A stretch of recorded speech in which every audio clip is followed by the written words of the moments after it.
Tagchen moin. zusammen. Die ersten sind schon ungeduldig da. Es geht. Das kann doch nicht heute. wahr sein. Das Der kann Lars doch ist nicht. auf jeden Fall. Hier, Lars ist wie immer da. Da warst du sogar schon vor der Zeit da. Der war schon vor der Zeit da. Hier 8:14 Uhr, stimmt. Ah, immer diese Streber. Brutal, oder? Da muss man immer aufpassen. Brutal. Der Jürgen ist auch schon da. Jürgen, Moin! wo ist denn der Erklärbär eigentlich von Jürgen? Wir müssen noch einen Erklärbär für Jürgen besorgen. Ein Klärbär, das ist doch der Hogan. Da. Der Hogi-Bär. Stefan, worum geht's heute? Ja, weiß ich ehrlich gesagt gar nicht. Ich habe mich hier gerade erstmal zugeschaltet. Nee, Spaß. Heute haben wir natürlich die Christelle Harris aus der Hampden Estate Distillery da. Die wird uns ein bisschen was drüber berichten. Ich hoffe, dass wir auch über ein paar spannende Projekte was zu hören bekommen. Wir haben gerade eben schon mal durch die Blume gefragt, wie es mit der zweiten Edition vom Great House ausschaut und was halt sonst noch so passieren wird. Ich denke, es wird ganz spannend. Ich sage mal so, klar, Stefan Kerner, moin du Spacko, HDF, mein Freund. Erstmal Bann hier. Wir haben ja auf jeden Fall auch wieder so ein paar Cracks dabei. Nothing but a rum thing, okay. So, wir sehen schon wieder, es sind ein paar Leute dabei. Ich hoffe, es wird auch spannend für euch. Wir wollen natürlich auch unsere Kunden ein bisschen damit abholen, dass man so ein paar Infos über die verschiedenen Produkte bekommt. Ich glaube, Christelle hat auch in der Präsentation ein paar Bilder gemacht. Wir werden heute ein bisschen über Dunder sprechen, Mockpit und ein paar andere Geschichten, wo man, sage ich mal, als Anfänger im Rumbereich irgendwo schon mal vielleicht was von gelesen hat, aber nicht so wirklich einen Bezug hat.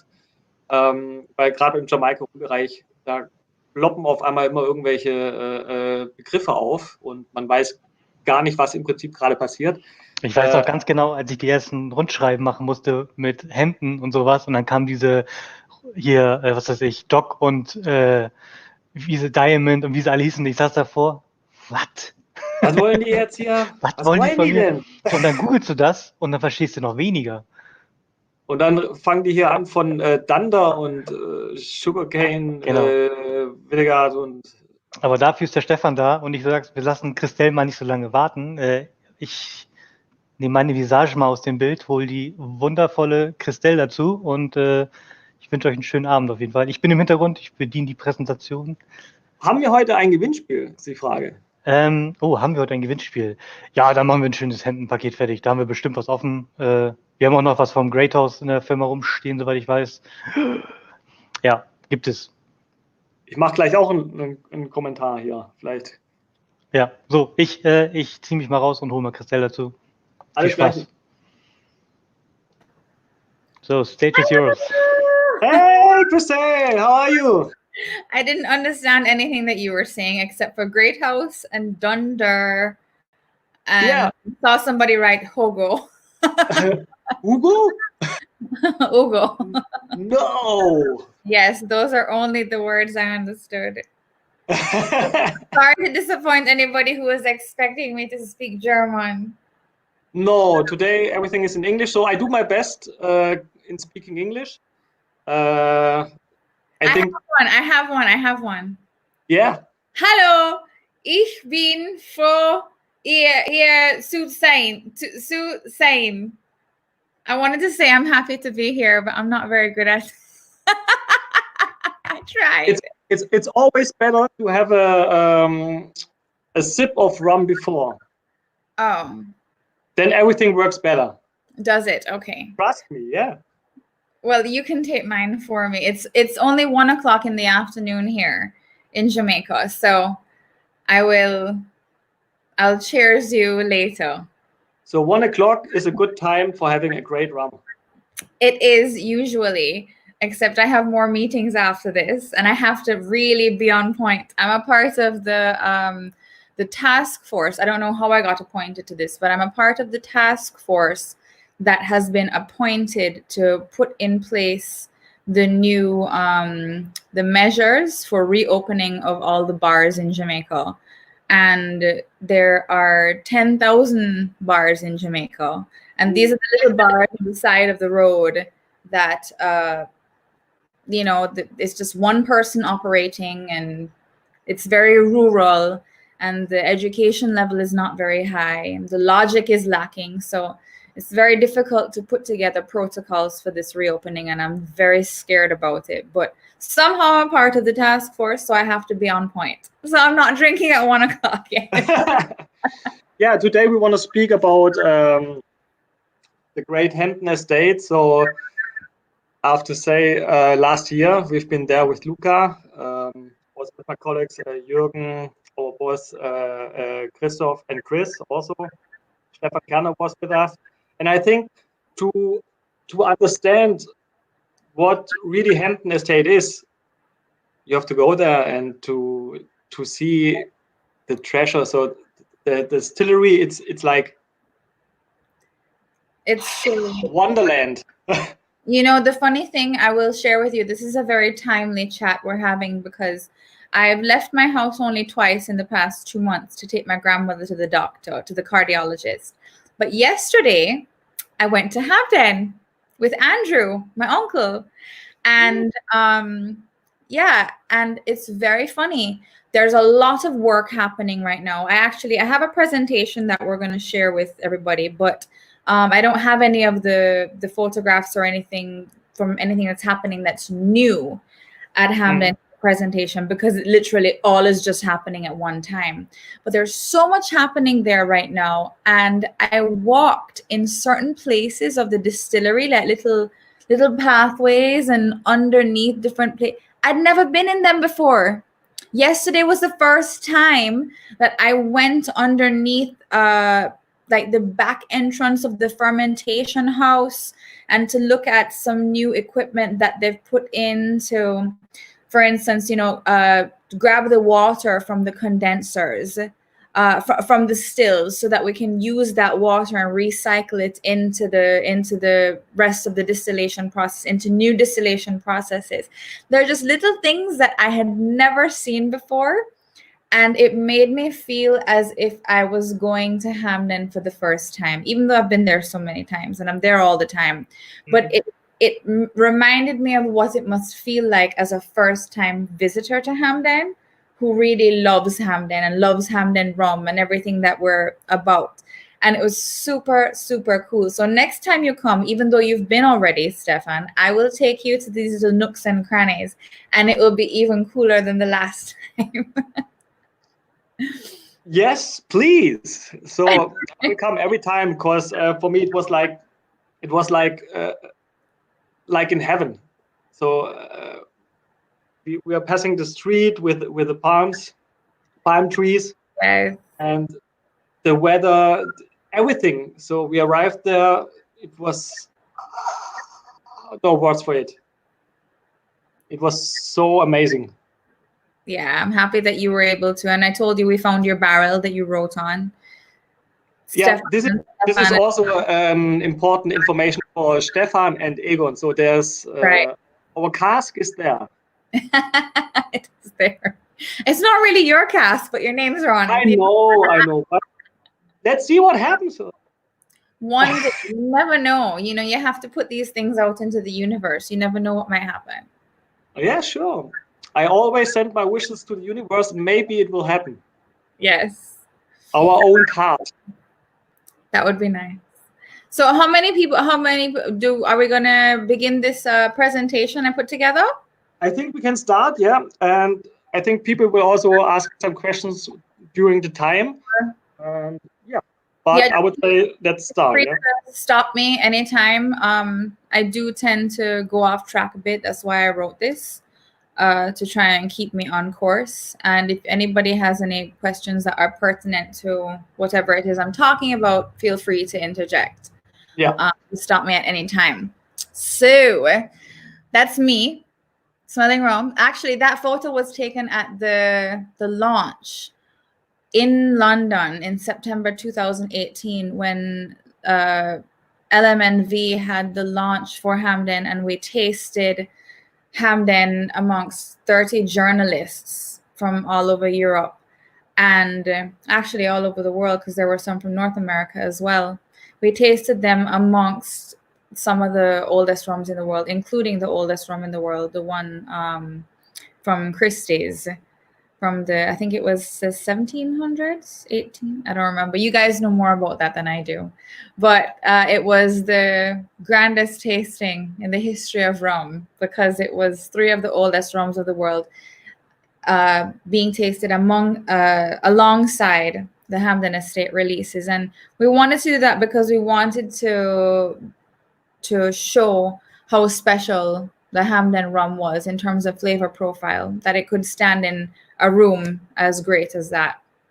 So I am Christelle Harris. For those of you who do already know and don't know, I am the marketing director at Hampden Estate. I work with my family, so that means that they think that I should never sleep and I should always be working. That's why I say marketing director, because it's one of my jobs. And it's really been my job to get Hampden to you. I have been, thank you, Stefan. Yes, the 1780 Harewood rum. That's what I was talking about. Harewood House.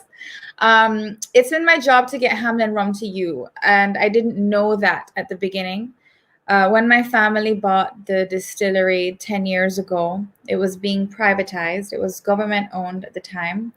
And we wanted to bring Hampden rum to the world because we understood it was only ever done in bulk before, ever sold in bulk. It was never sold as a Hampden brand. So we created a white overproof rum. So it was unaged. Some of you might know about it. It's called Rumfire. The name is not at all synonymous with the current understanding of what Hampden is and what Hampden stands for, but there's a story to the Rumfire name, so I'll get to that later. So we're deciding to keep it. But we came up with Rumfire, and we didn't know very much or anything about the beverage industry, much less rum. And so we found this rum festival, and it was the first rum festival that we went to, and it was in Berlin. And it was a Berlin rum festival with Dirk. And that was my first introduction of Rumfire to the rum world, and I was floored. My mom and I went. My mom and my uncle and myself went, and it was unlike anything that we could have ever imagined. German people in a warehouse going crazy over rum. What? We were so confused because you have to remember, or not remember, but I'll tell you what it's like in Jamaica. In Jamaica, the only thing I ever knew about rum was Appleton and Ray and Nephew. I never even thought about what other rums existed in the world. And I mean, I'd heard about Bacardi as well, but it's not something that we had in Jamaica. I went to school overseas. I went to school in Canada, but nobody drank rum in Canada, at least not in my age group. I was in school. You know, they were drinking vodka and beer. It was university. So I didn't really know anything about rum. That's the house phone. Ignore it. My grandmother will answer. This is a good question. Do we get Rumfire again for Germany? I was ignoring it because I'm getting to that later when the Rumfire in the presentation. But yes, you will get Rumfire again in Germany, and you'll get what is the original Rumfire. So it will look the same all across the world. Anyhow, so anyway, we didn't know anything about rum internationally. We didn't even really think, if you don't know something exists, you don't ask the questions. So we went to Germany and we were blown away. And then the week after that, it was the UK Rum Festival. And that was my baptism by fire into the rum world. And so it was from those experiences and from me going to Europe, trying to get people to pay attention to this thing called Rumfire. That's how I made the connections. That's how I made the associations with people like you guys. And I met Richard Seal some years after I had been on the road. And then some years after that, Richard introduced me to Luca. Luca tasted the rum. I met Sukinder from the Whiskey Exchange. He wasn't interested in Rumfire, funny story. But then once I made him taste the aged rums some years later, he said, if you can get this in a bottle, then I will insist that we speak. So once I started to get feedback like that, then I understood. That's at the same time we started to understand more of what Hampden was and how we needed to present and position ourselves internationally. So then you know what happened. Luca introduced me to TRE, and LM&V came along, and then Hampden was born, and the partnership between LM&V and Hampden has allowed us to be able to get fantastic liquid to you. So I will go into what Hampden is a little bit. If we could go to the first slide, the geography of Hampden is probably what's most important about it, because you can't make Hampden rum anywhere else other than at Hampden. In fact, yesterday at the distillery, we were actually talking about securing our water source. So the dam that we currently use is about three kilometers away from the distillery. And that water is absolutely integral in the process of making the rum.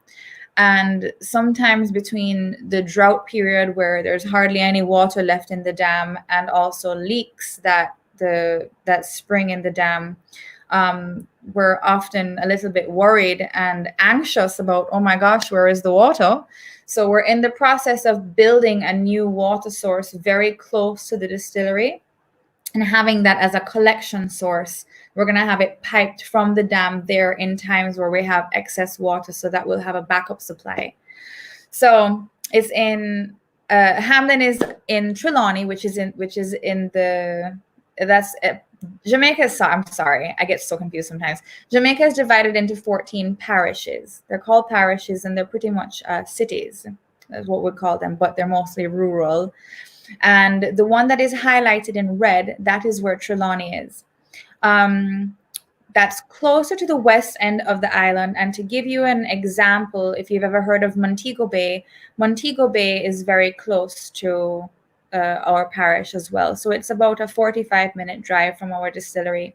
By contrast, Kingston is down at the bottom, I would say more to the southeast, and it takes about 3 hours to get there. So we're in between those two major cities. And Trelawney is very, very rural. It used to be the sugar belt of the country. There used to be all of the activity that Trelawney has ever been known for has been agriculture. That's what everybody in Trelawney's livelihood was always based on. And the majority of the agriculture in Trelawney was always sugar.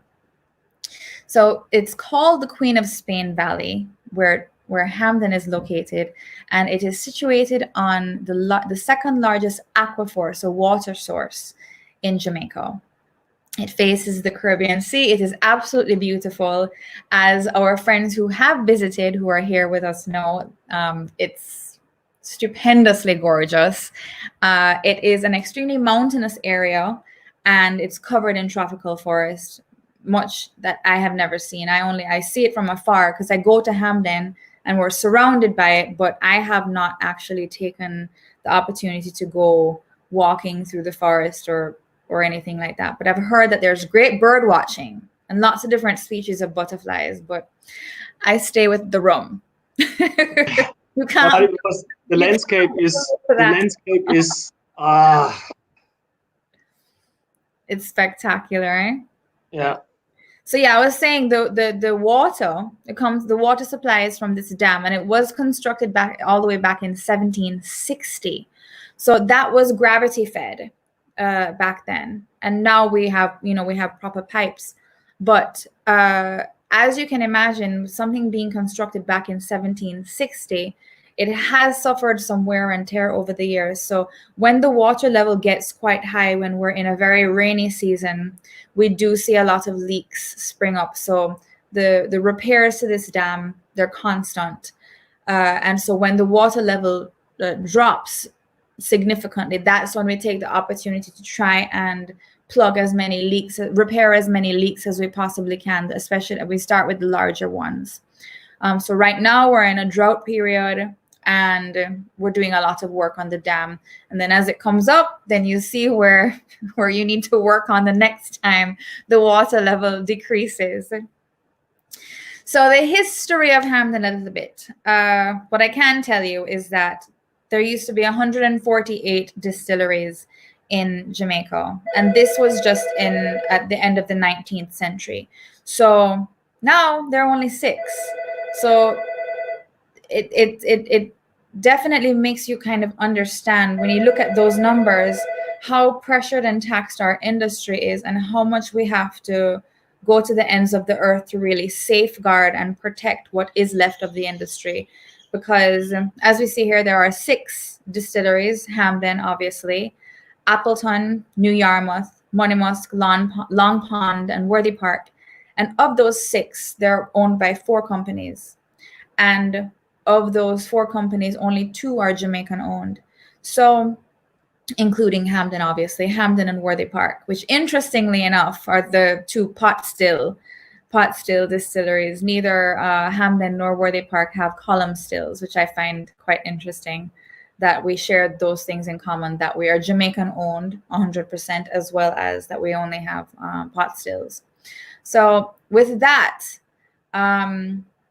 that's probably why I spend as much time as I do within the rum industry, even though, as I said earlier, I work for my family and we're involved in a lot of different businesses, many industries.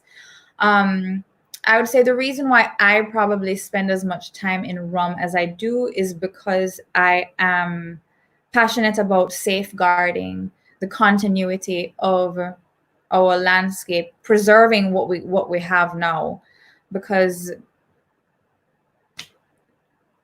we don't really want to lose it, do we? I don't want to be able to say, it's really by luck that certain changes were not made. When we took over Hampden, because we knew nothing about the beverage industry, we knew nothing about rum, we started to learn certain things. And we started to learn what a pot still was, what a column still was, what the different methodology, what the different distillation methods were. And one of the things that we learned quickly was that the efficiencies at Hampden are very low. Not because they're low for what we do, but they're low because the output of a pot still is clearly going to be a lot. It's going to take longer. It's going to be slower than a column still, for example. So if we had gone into ownership with the wrong mindset, let's say we wanted to, suppose a Jamaica Manufacturers Association or Exporters Association came to us and said, okay, if you can increase your output by 500% over the next 2 years, you'll get X grant or Y grant. We could have been pulled in so many different directions. But quickly we understood the importance of safeguarding what Hampden was, because the people in the community told us, and we started to understand that Hampden was quite unique. We didn't know how unique, but we started to understand that it was quite unique. So although there could have been economic advantages to changing the methods of production, they would have been very short-sighted. And luckily, we understood that there was a lot of value in preserving what Hampden was, even if we didn't understand that there would be economic value to it. We just felt that it would be wrong to go changing all these things, these methods that had been preserved for so long, even if we couldn't see the value right away. So thank God it didn't change. Can you imagine if we did? It would have been a disaster. It would have been, we would be sitting, well, we wouldn't be sitting here because we would have lost a lot of what makes Hampden unique, but we would have not been able to look back and said, oh, well, we helped preserve this one last distillery in the world making rum the way it was. We would have destroyed it, so I'm grateful. Anyway, you see, I told you I ramble a lot. I'm not even on the 3rd page. Where am I? So everybody knows we've been producing intense, flavorful, very heavy pot still rums since the late 1700s. Historically, we've produced unaged rums and shipped in bulk to Europe, as we discussed already. The business model has diversified, as you know, especially more recently in the past 2 to 3 years with our partnership with LMNV. But we do maintain our practice of supplying bulk unaged rum. And we maintain all of the relationships that we inherited through the divestment procedure. So Sorry, but was there a reason that you were just producing bulk rum in the past, so unaged rum? You know, that's the way that the distilleries were operated. If you look historically, disaster. Oh, yes, it would have been a disaster and a crime. Hi guys, there's so much happening on my screen. I can barely think. Yeah, if you look historically, think about the brands that have come out of Jamaica. What brands are there? There are just Appleton and Ray and Nephew. So all the distilleries were producing this bulk product. Nobody was in the business of brand building. We didn't have the resources nor the access to market to be able to produce a brand. So it was never on the cards. Yeah. Where are we? So it is okay. Back to the history a little bit. We were surveyed. The land was surveyed for the first time and given the name Hampden Estate in 1684. And no, sorry, it was formalized as Hampden Estate in 1753. After first being surveyed in 1684, and then the Great House was built in 1779. Now the Great House is an actual house in 1779. It was just built as the space that was going to store the rum. Yes, and actually what's on the label is an etching of the Great House as it is now. But in 1799, then the residential structure, so the upper level of the Great House was added. So that was obviously, you know, we see this in a lot of different cultures where you live on top of your product. And we ascertain that that's the reason why the Great House was built into a house structure, to be for the owners and operators to be able to manage their product that they were sitting on. In 1852, this is important. In 1852, it was bought by George McFarlane. In 1875, George died, and his nephew, Dermot Owen Kelly, D.O.K., inherited Hampden. That's why I'm telling you this particular history, because I know, especially in Germany, there are a lot of DOC lovers. It's not DOC, it's D.O.K. And that acronym came from George McFarlane's nephew who inherited Hampden. It came from his name. In 2002, financial difficulties forced the family to sell to Sugar Company of Jamaica, Sugar Holdings Company of Jamaica. And in 2003, the Sugar Estate closed, leaving only the distillery in operation. So when it was maintained by the government at that time, and then in 2008, they opened a bid up for it to be privatized, and my family won the bid, then allowing us to take over operation and ownership of the distillery. And here we are, present day, 2009, that's when we took over. Thank God, as I said, we maintained and preserved the process. We do continue to maintain the relationships with our bulk rum buyers who, you know, they don't only blend for other rum companies. A lot of the bulk rum that they buy from us and from other distilleries is used in the food industry, in the tobacco industry, in the perfume industry, anything where aroma is necessary and is called for. So they sell to a lot of those companies. It's not just for blending to put in a bottle for third party, for independent bottlers. That said, I do have a lot of respect for what they do and for the foundation that they laid for Hampden, because as much as, yes, I believe that tropical aging is, you know, it produces the creme de la creme, and it's the final feather in the cap for what authentic Hampden rum is. You can't ever discredit the independent bottlers, because if they had not been creating products that were so revered by the rum-loving community, then we would not have a foundation to build upon.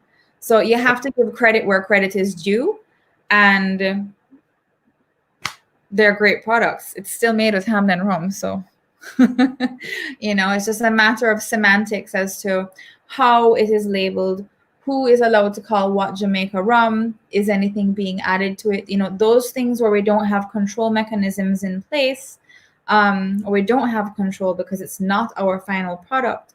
Those things do lead to questioning the regulations and what is permissible in terms of identifying what the liquid is.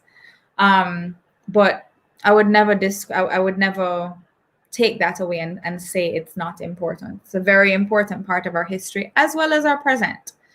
But also an important question. So people in Germany were asking, so in the past you sold a lot of bulk rum, so unaged. Now it's tropical aged.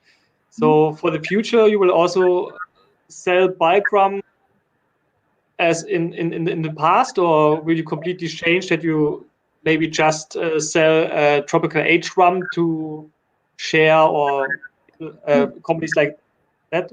No, we don't have the capacity, and we don't foresee that we will have the capacity within the foreseeable future to be able to only sell tropical aged rum to be able to manufacture and distribute it ourselves, and or to sell to independents or to share, for example.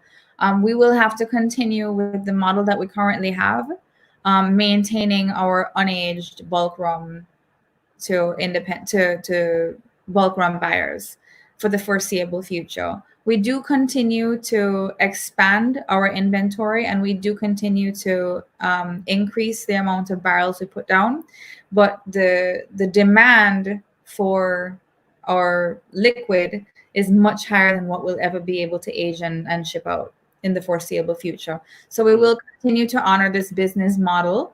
The split might change.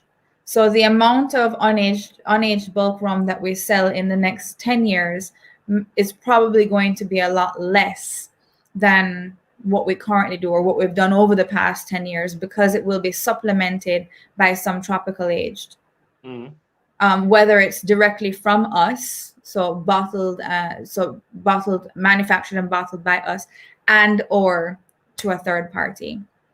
There isn't a plan of that right now, and I don't have an exact projection, but that is likely to change as we continue to expand our aging facilities.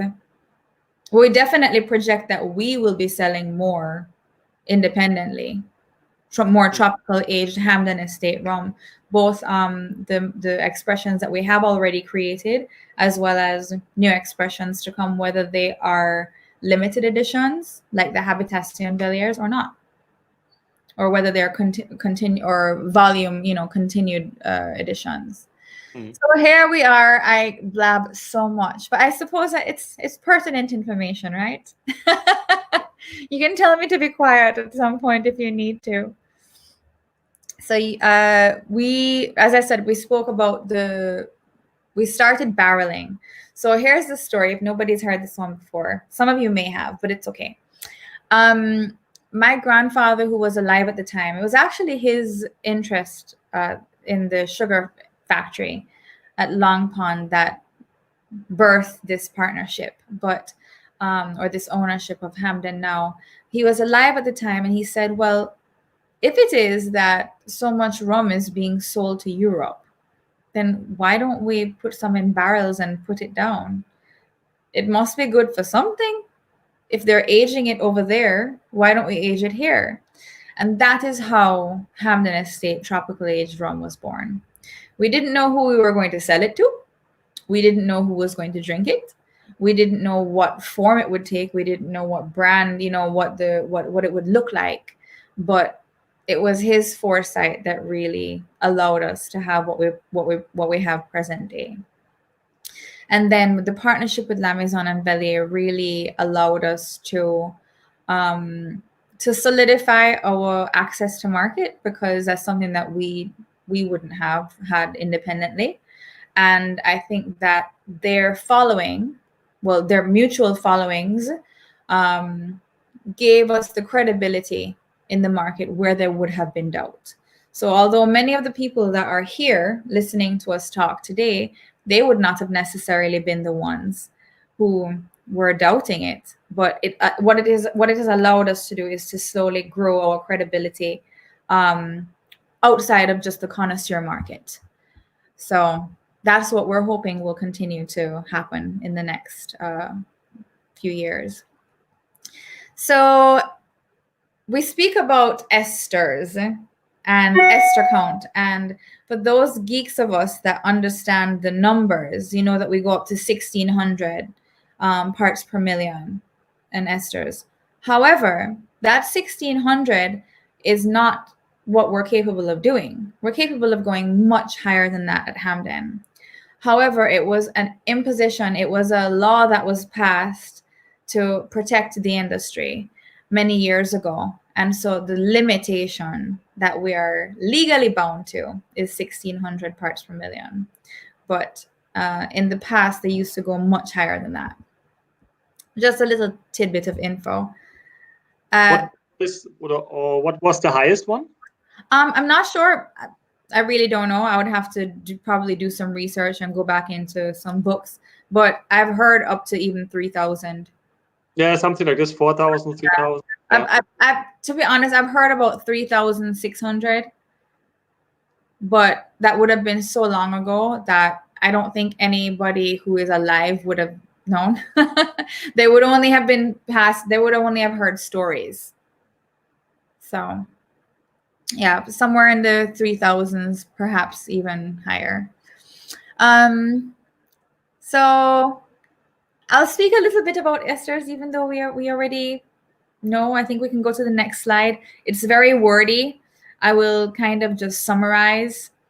I think we can go to the next one. That was just a picture. So actually, this is not our current distillery manager. He was a lovely man. He was from South Africa. We can just go back one behind. One back. Yeah. So what we have here, the man on the right, he was a distillery manager. He was from South Africa, but he had to go back with his family. On the left, though, that is underneath. That's not where the barrels are always stored. That was underneath where we have our pot still area. I'll actually show you a photograph a little bit later of where we have the pot stills. We've had to change the positioning of the pot stills so that we can fit more. But these are just barrels being held. This is not actually in one of the warehouses. It's very well lit. Our warehouses are under lock and key. There's pretty much no light going in there. So it's rare when you're walking around Hampden, you don't actually get to see barrels very often. It's only when they're being filled, or if you're lucky enough to see them. Or if you're lucky enough to go into some of the warehouses like my friend here. Warehouse number one. Warehouse number one. So we can go to the next slide where we're talking about esters. So spoken about DOK already. Hampden is renowned throughout the world for its high-ester rums, for our high-ester rums, such as DOK. And most people understand esters to be a distinctive, I like to use the word pungent. Outside of the rum world, the word pungent might not have a very positive connotation. For me, it is a very positive word because it's the richest word that I could find. That's a balance between sweet and sour for me. It's a balance between ripe and rotting. And for those of us who love Hampden, will understand that that's a very positive thing because the aroma is particular to, I think, our noses. It's something that we chase, that we love. This hogo as a word that has come up in our vocabulary as rum lovers. So you'll get a lot of bananas, pineapples, apples, oranges, spices, fermented tropical fruits. And I'd like to kind of place an emphasis on fermented tropical fruits because that's where my nose leads me. But esters have nothing to do with the strength of the liquid itself, but rather the strength of the bouquet and the depth of the bouquet. Technically speaking, esters are organic acids in concert with a catalyst yielding water as a byproduct. At Hampden, they are built distinctively complex and sweet with an unforgettable bouquet. If you go to Hampden, you know. It's not enough to just smell the bottle, but it's a good introduction. So in 1947, when we talk about marks, it's actually MARQUES. A lot of people don't realize it's not the word mark, as in like marking a textbook or marking something. The word is mark with a Q. In 1947, they were defined further by McFarland and into common cleans, plumbers, Wedderburns, and continental flavors. And what we have here on this slide is the ester counts as it relates to those categorizations.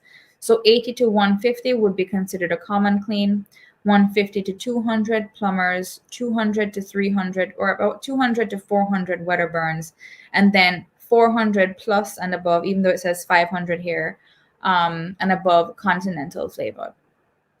So when you see those words being thrown around, it corresponds to those ester ranges as their numerical values. So we can go to the next slide. And here we actually have, we get a lot of questions about our marks and what they mean and what the acronyms mean and whose names are used.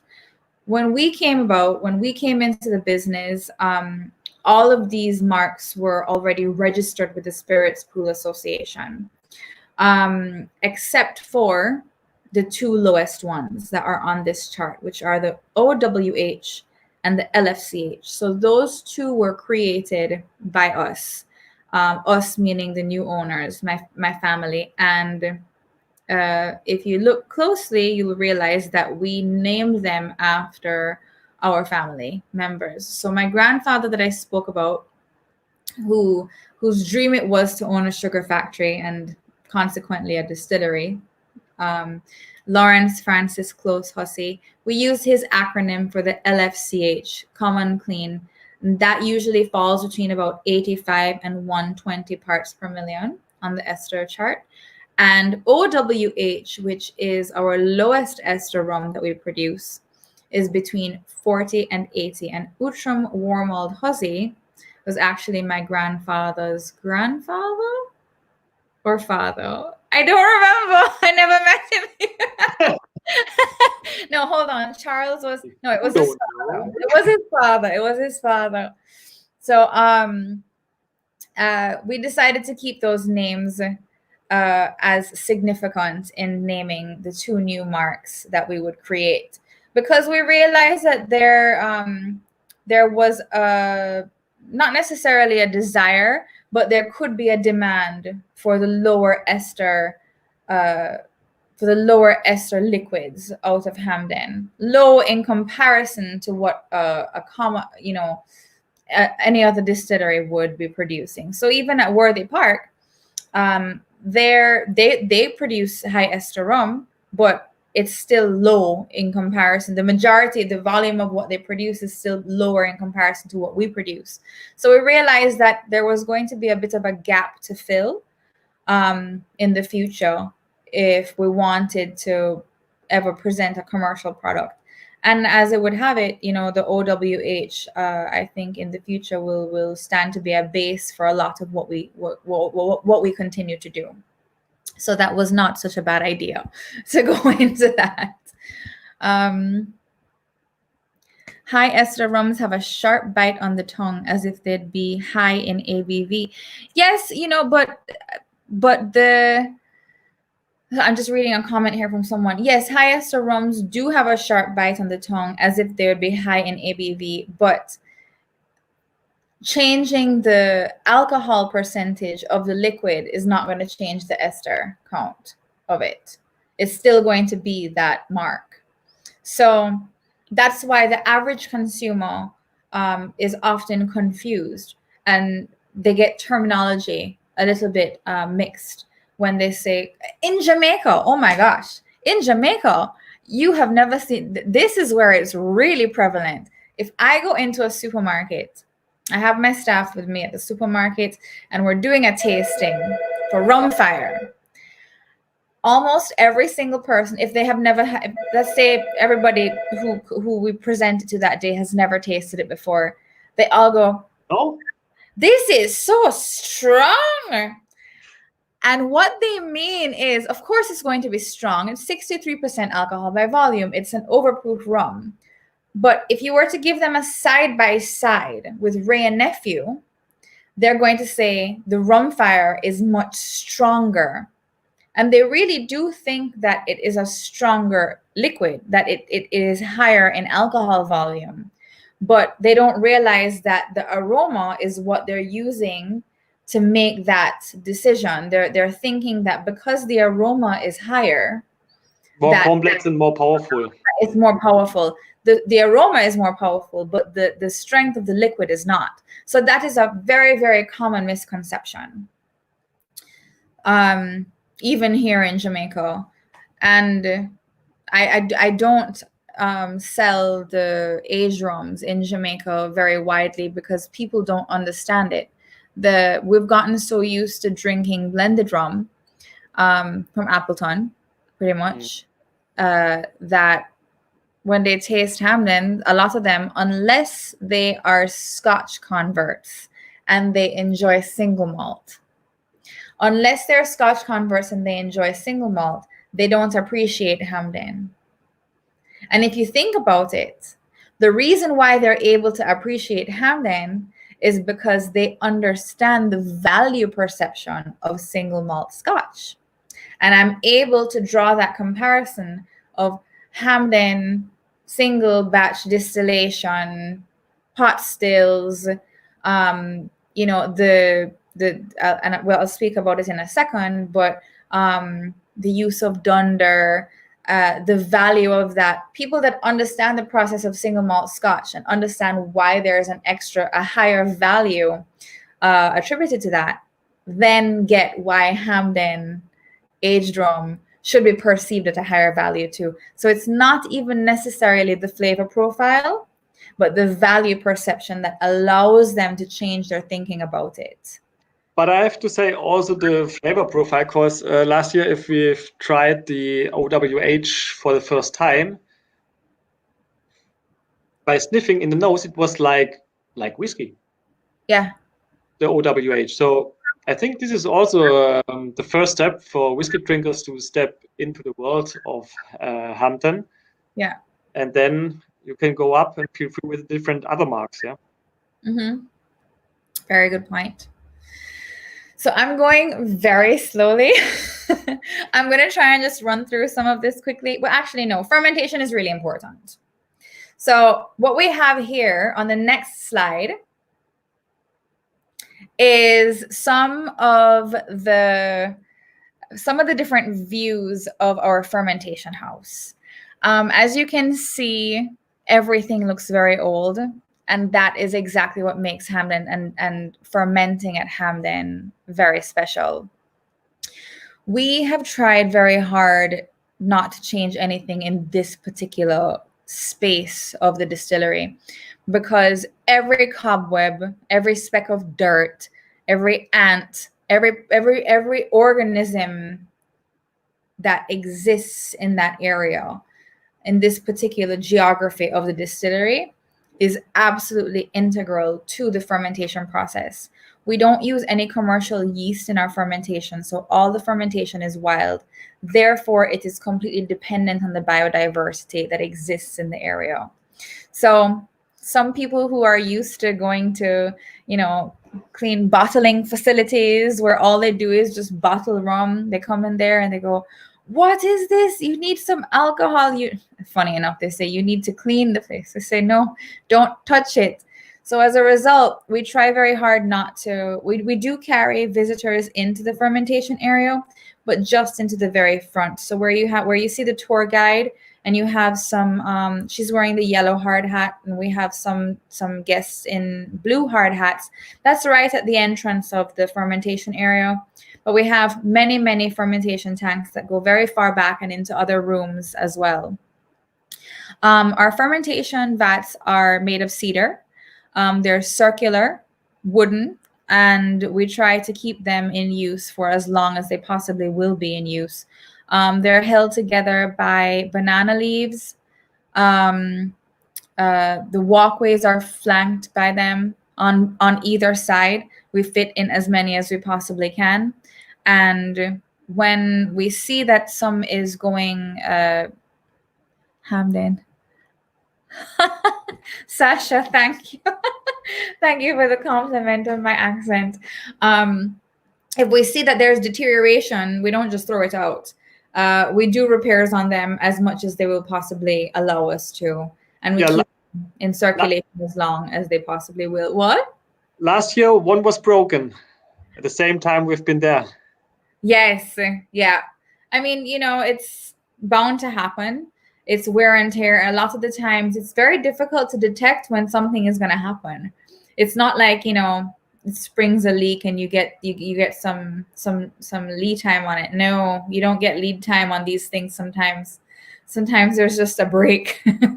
So we repair what we try to keep an eye on everything as much as we possibly can, though, because everything is kind of old and broken down. But as I said, because the fermentation is because the biodiversity is so necessary to the fermentation, we can't go trying to detect problems before they happen, because we really don't want to aggravate unnecessarily what's happening naturally in the environment. So our fermentation is very long. The average fermentation at, you know, a typical distillery would be between 24 and 36 hours. Ours is the fermentation at Hampden is up to about 2 weeks. Usually between 10 and 14 days, depending on the mark of rum that we're trying to make at the time. And so because we have to kind of wait on it, you know, somebody asked me, who was it? My friend Tattoo from Australia, he messaged me this week and he said, what's the fermentation time of OWH? And I was like, I don't know. There's no answer to that, because it's a matter of when it's ready. It's not, you know, it's not like we can just push a button, and it's not like when you put something on a stove and expect that the water is going to boil in 4 minutes. Because we're so dependent on the environment and what's happening in the environment, it's just as much of an art as it is a science. It's a perfect combination of the two, and you kind of have to roll with the punches and expect the unexpected sometimes. So the dead wash, let me go into this for a second and I'll show you a little bit of a video in a sec. Once the alcoholic fermentation is complete, the dead wash remains in the fermentation vats for another 2 weeks, up to another 2 weeks, while further bacterial fermentation occurs.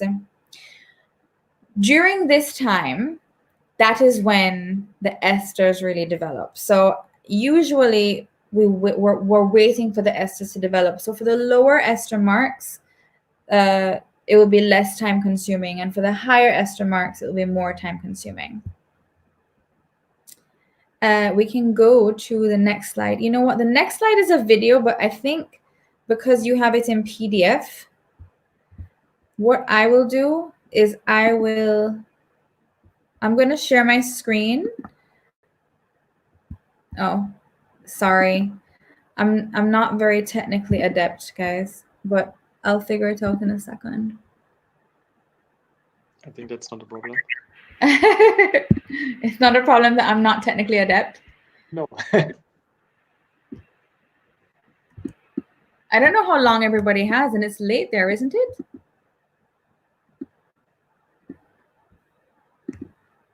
Okay, so I'm going to show you a quick video. It's only 12 seconds long, and this is the most movement that I have ever seen in a fermentation vat. And I took this video in January. Oh, shoots. Sorry, I told you the technically adept is a problem. So about time, last time we had Luca in this stream, and it was like 2.5 hours. Like so. Okay, good. Easy. I don't want, but Luca is so much more interesting than I am. He's a lot more knowledgeable and he's more interesting. So I don't want to make any assumptions, guys. So thank you though. So I will tell you, this is the most movement that I had ever seen in a fermentation vat, and I was very excited. I think it had to do with the fact that this particular vat, I had never been into that area before. This was a little bit, if you've ever been to Hampden, into the fermentation area, it was kind of in a corner and it was very dark, and it was an area that you don't necessarily walk past, even when you're walking through the fermentation house. It's a little bit more hidden. And I said to Pepe, if anybody who has visited, you know Pepe is a tour manager. He's fantastic. He also looks after all the horses. Yeah, he's super. I love him. He took me to this area. I said, Pepe, why is this moving? He says, what do you mean? I'm like, what is causing it to move? He says, that's just the natural fermentation. I had never seen so much movement, and it was nonstop. I said, are you sure this is not a trick? Maybe you put some motor somewhere. He says, no, Chrissy, that's just that's the activity that's live fermentation. I'm like, yeah, but there's live fermentation happening in the rest of the vats. He says, yeah, it depends. I think the placement of it, the angle of the vat. I don't know. So I'll show you a very quick video of this active fermentation happening. You can tell this vat has never been replaced. And this is wooden? It's wooden. Local cedar.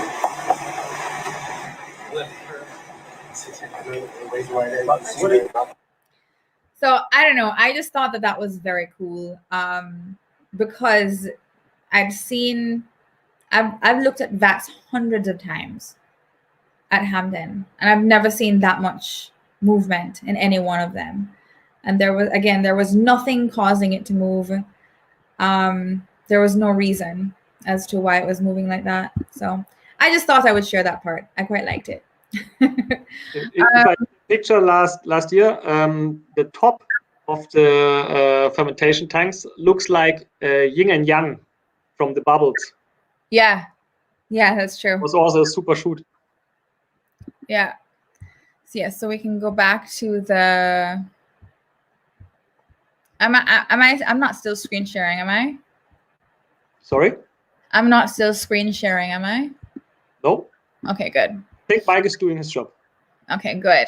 So that was the fermentation. And the next slide, you see a very thick, what you're looking at the top picture, that's a very thick crust on the top of the fermentation vat, on the top of one of the fermentations. And the other two photos are taken from above in the main fermentation hall. Now, in the photograph, you will see kind of like, what would you call that? Like a trench in the walkway. There's one photograph with 5 fermentation vats on the right-hand side. Yeah. And there's like a trench in the walkway and wooden planks. Now, what that is the famed muck pit. That muck pit exists 8 feet below the floor of the fermentation house. And that muck pit has been there since the beginning of Hampden. And within that space, we take out a few buckets of that liquid that is underneath there. And that is basically this is the distillery's first insurance policy, I like to call it. There's a second insurance policy, and that's buried. But I'll get to that in a second. But this is the first insurance policy. So that is within the ground underneath the fermentation vats. And that is pretty much used as the starter in every batch of fermentation wash. So we take a bucket or 2 or 3. I don't know what the actual recipe is. Over there are buckets that are taken out from Family secret. I suppose, or maybe it's just a matter of I don't know what the distiller feels like doing on that day. No, I'm just kidding. But it's basically the starter for like when making bread, even though I have no idea how to make bread.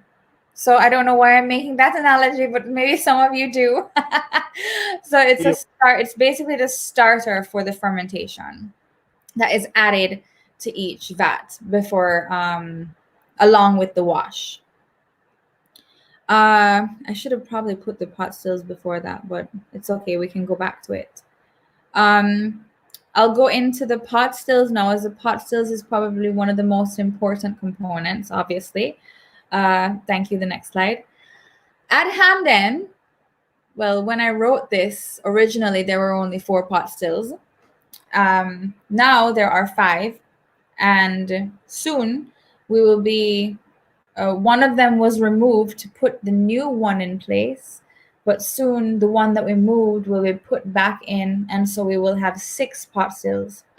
The oldest of the 6 pot stills will be the John Dory, and that's been around since 1960. That's the oldest one that we have. As you know, as I think you would know, they have a time limit, so there's no way. Some people say, oh, well, I thought that you would have had a still since the 1700s or the 1800s. And these things, they do go through quite a bit of wear and tear, so it's not expected that it's going to last into all eternity or for eternity.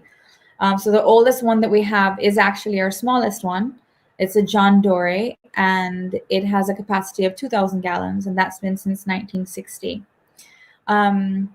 The others are all 5,000 gallon capacities, and we have one Vendome that is from 1994, one Forsyth from 2010, South African TNT from 2016, and the newest one that we had just installed as well is from, we just installed it in January, that also has a capacity of 5,000 gallons. The entire process of distillation takes between 5 and 7 hours, depending. But very fun news, not included in the slide, some of the improvements in the efficiencies that we're putting in place right now that have nothing, they won't compromise the process of distillation or fermentation, but there are some energy efficiencies that we're putting in place right now, with the use of a microturbine, as well as the change from using bunker C oil to using liquefied natural gas, as well as the implementation of using some new condensers. These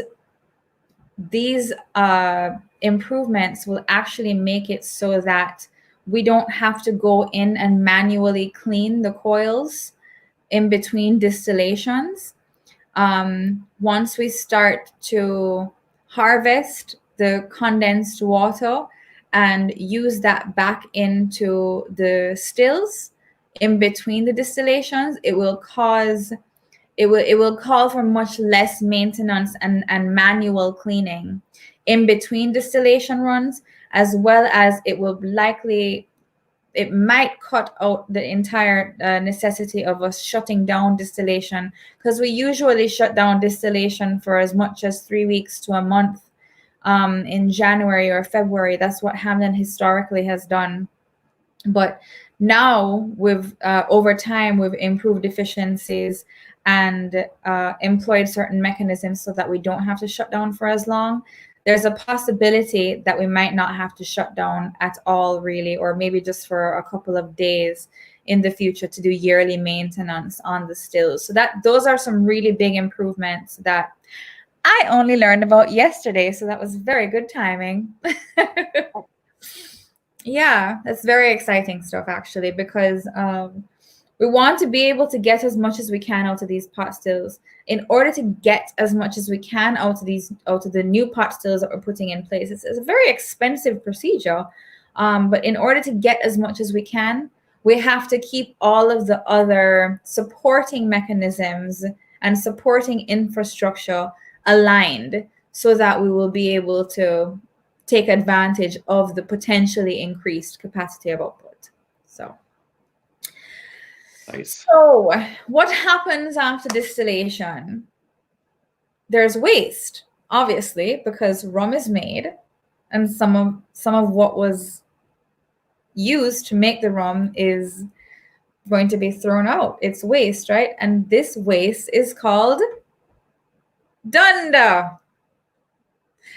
So a lot of people use the words dunder and actually don't know what it means, but I feel like my German community knows exactly what I'm talking about, because you guys are knowledge hounds. You're my favorite nerds.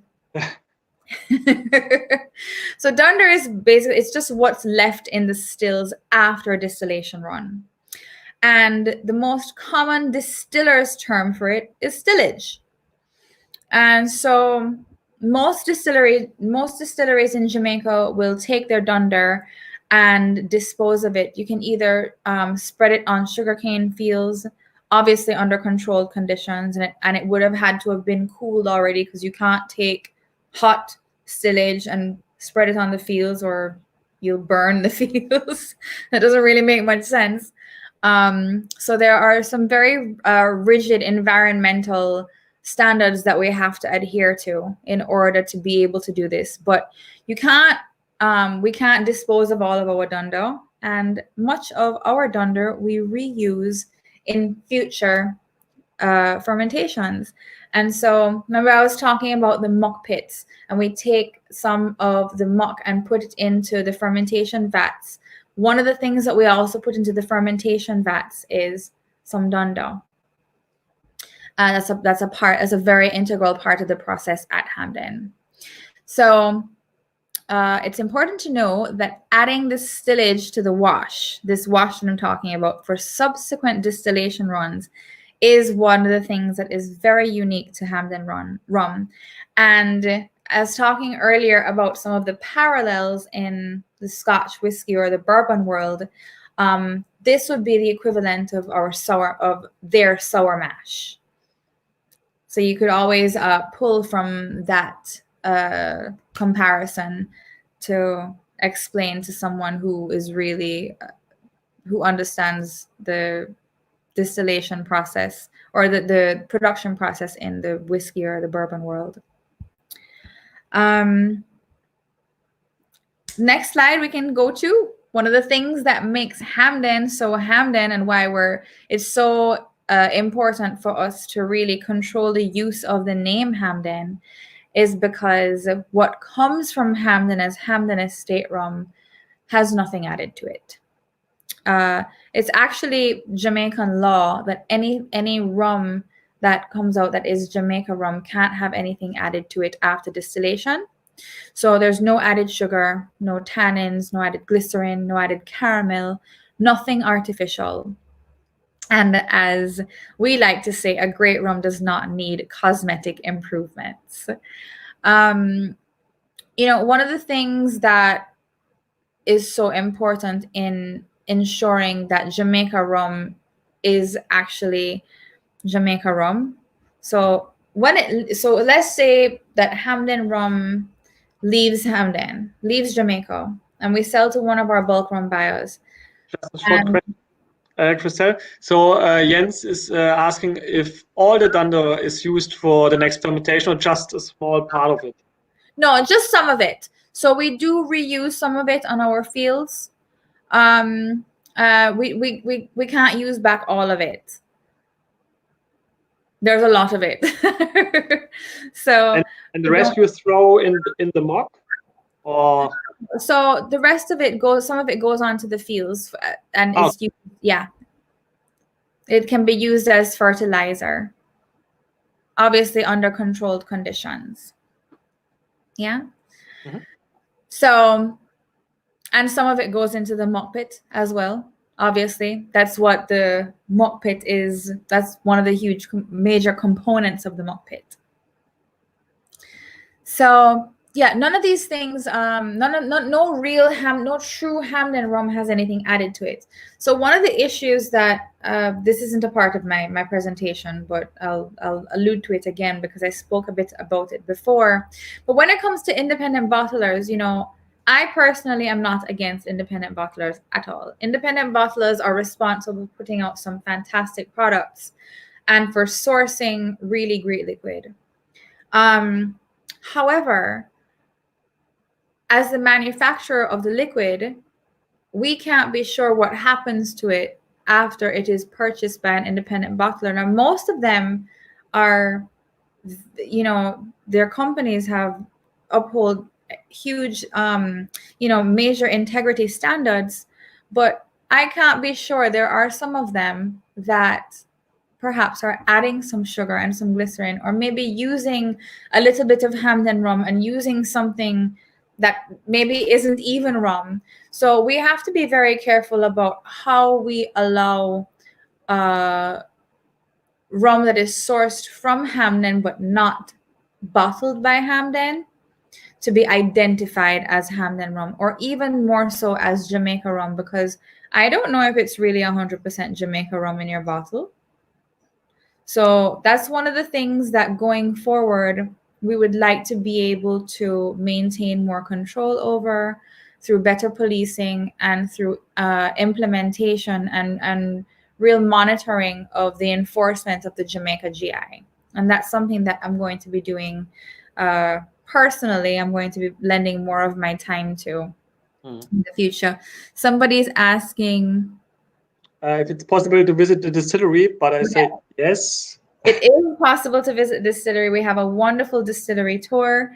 And what's different about ours is that you actually get to go into the distillery. A lot of the tours, you don't get to go into the distillery. We show you everything. We don't take you into the bottling plant, but we have a really small bottling plant, so you're not missing much. But you can actually look through the glass and see it. We don't allow you to go into the warehouses, because the way that our warehouses are constructed, you have to go in with an excise officer, and there's no way to look into them. That being said, we have a new warehouse being built, and it's currently not in the tour, but anybody here who's watching me today, if you come to the distillery, you let me know you're coming. I'll make sure you get to see the new warehouse, okay? I promise. So yeah, you can find more information about the distillery by emailing us. The email address is on our website, hampdenestaterum.com. Just look for tours.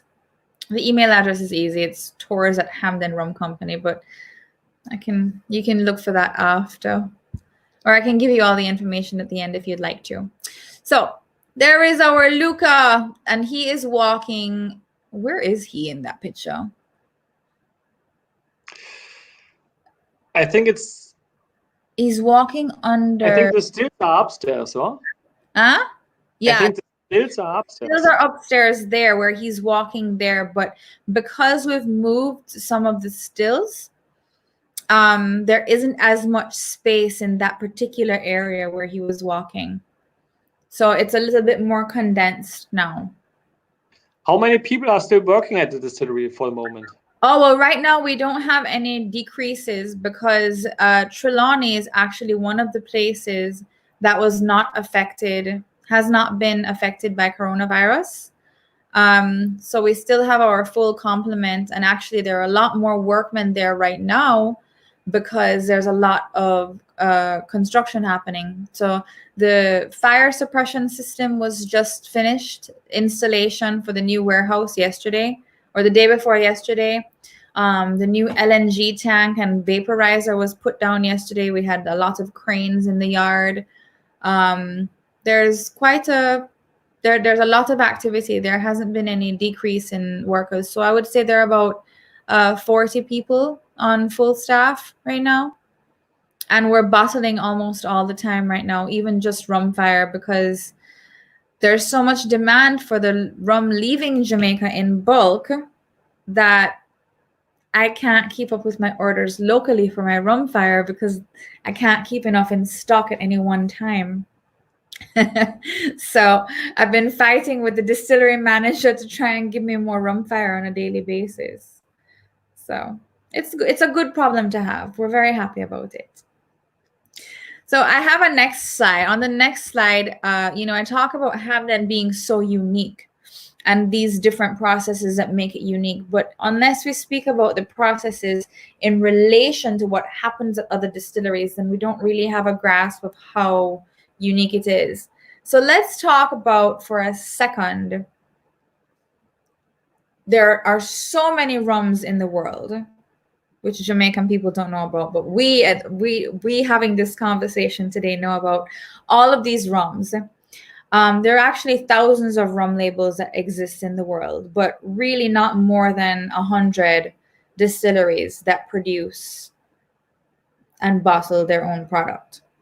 So of course, Hampden is one of those, but there are about 100 distilleries that do the same thing.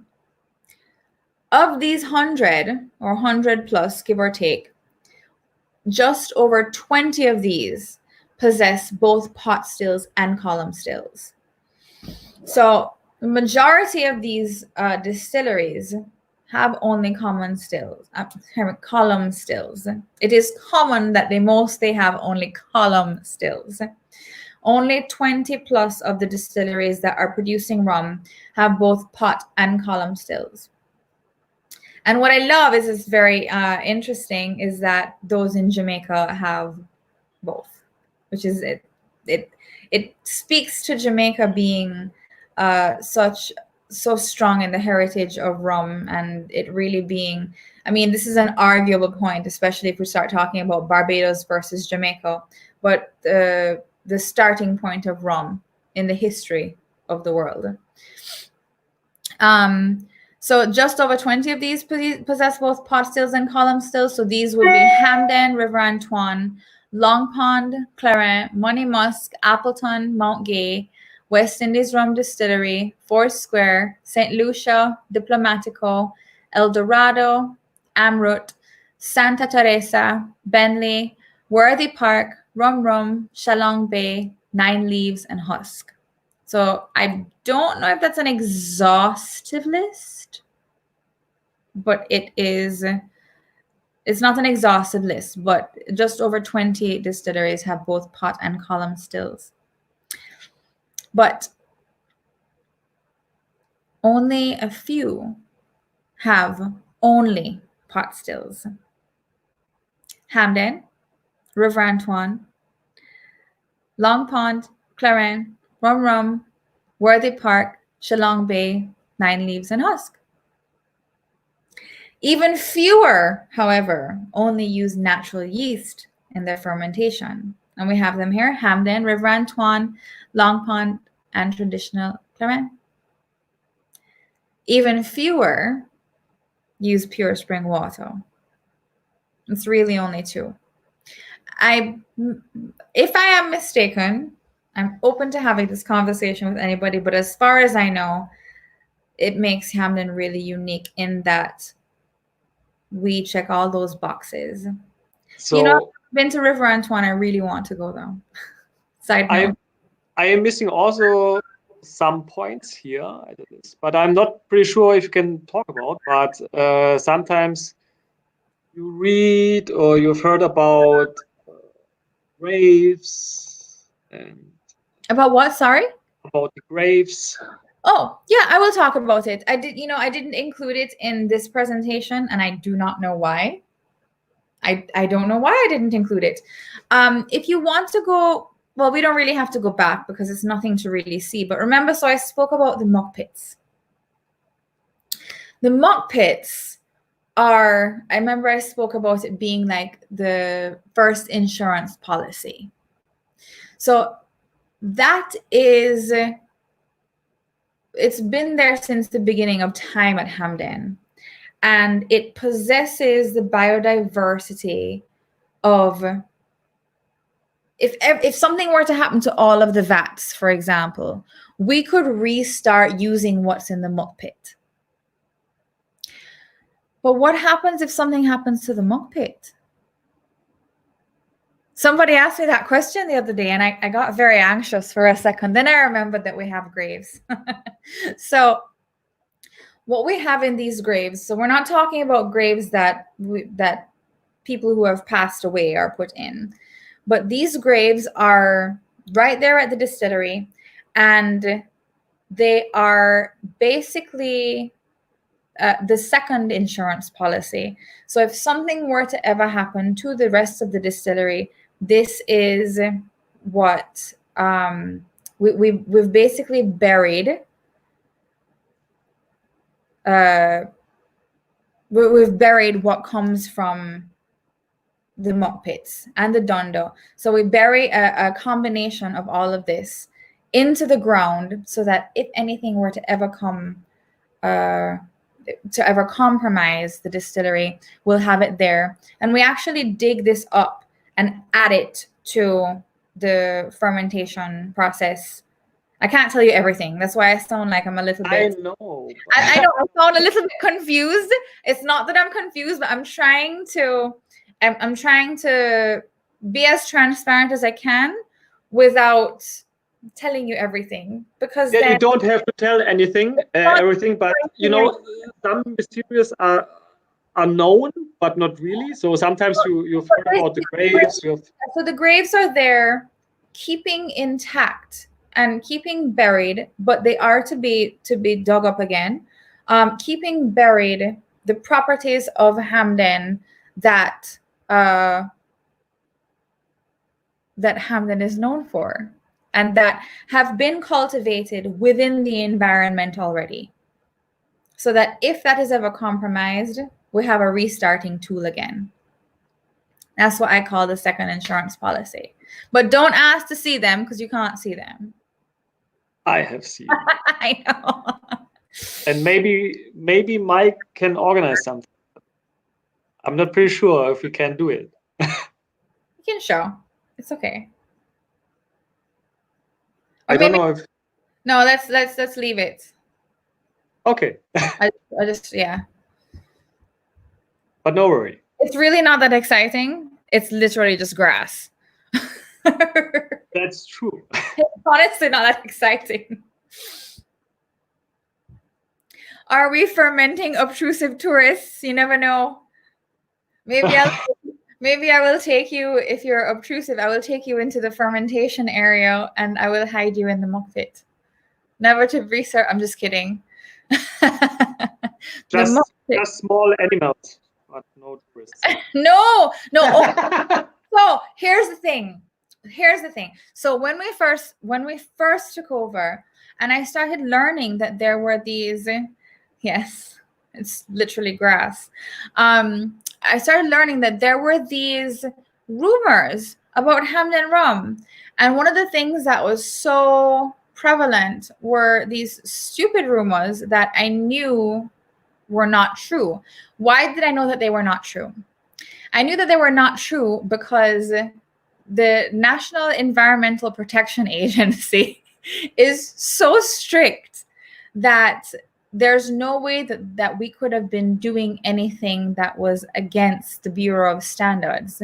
We have to uphold all the standards, and we are under such scrutiny as rum producers in Jamaica that there's no way that any of the rumors that were circulating about what was put into Hampden rum could be true. That's when I realized that that was the case, and that there were these rumors, because there was this air of mystery around Hampden Estate, because nobody had ever spoken about the production process, because it wasn't a direct to consumer product. It was a bulk product. So there wasn't ever a team behind, there was nobody ever put to say, be the marketing director, or to decide what communication methods they were going to employ, or what communication they were going to put out from the distillery. So because that was never done, there was mystery around it. And because there was mystery, there were these rumors that were circulating. And so that's when I decided at the time, I said, well, the only way to dispel the rumors is to create transparency and to actually have people come here and see what we do and let them know as much as we possibly can. Because the truth is, Hampden rum can't be created anywhere else. Even if you were to take muck from our muck pit and transport it to another distillery in Jamaica and put it in their fermentation vats and put it through their stills, or even if you were to take our wash and take it to another distillery and distill in their distills, you would not get Hampden rum. Every part of the process is integral to the final product. So there was no goat head. Somebody is asking about goat heads, bats, and similar. Yes, there were rumors, and I had even seen an article, and I won't say the publication because I don't believe in its credibility at all. But there was an article put out by I think it was an American communication that alluded to the fact that, or they were trying to imply that we use things like goat heads and bats in our fermentation process, and nothing could be further from the truth. Yes, we use fruits. There are some fruits that we put as a part of one of our vats that we use in our fermentation process, and we take some of that, something from that vat and put in some of our fermentations. But that's about it. There are no animals being used. Yes, there are bugs and there are spiders in our fermentation area, but that is important to the biodiversity of our fermentation area, but certainly no animals. So those were some of the rumors that we really wanted to dispel. And instead of speaking about those rumors, we just decided to be very transparent about what it is that we do, so that that could become our focus instead of that which people don't know about. So they're left to make assumptions. So that was why we became so transparent. So our next slide, I spoke about Rumfire, and I got a question earlier about whether we're bringing Rumfire to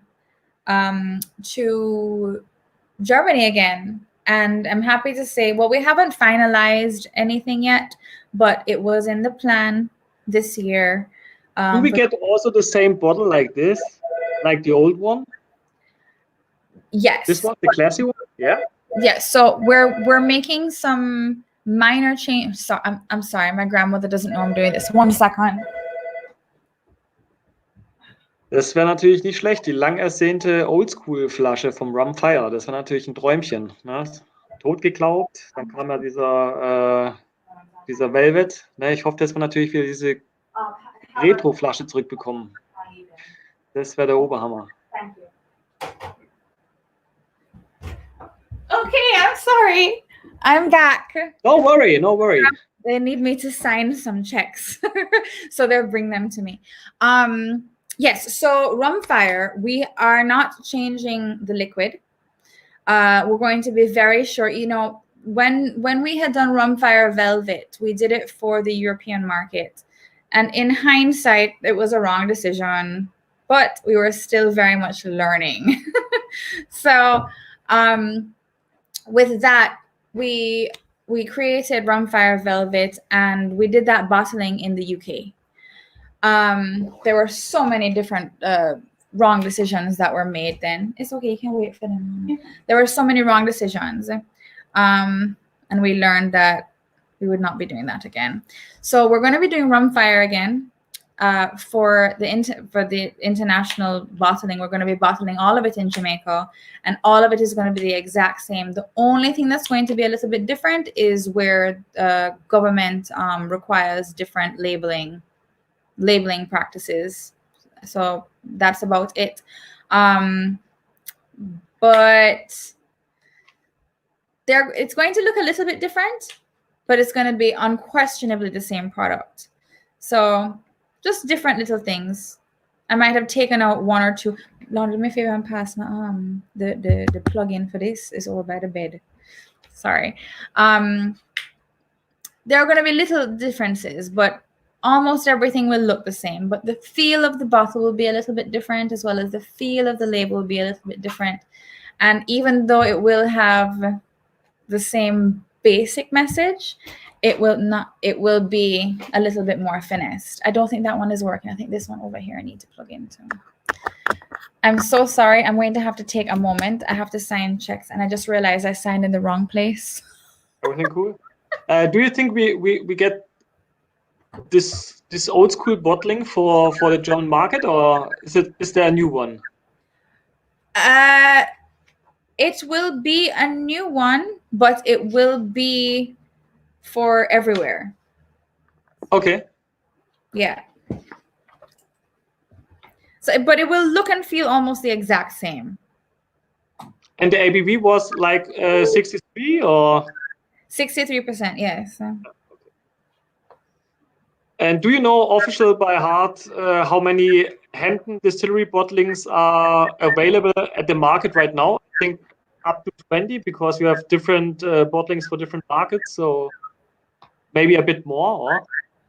I have no idea, to be honest. Me too. I have to know.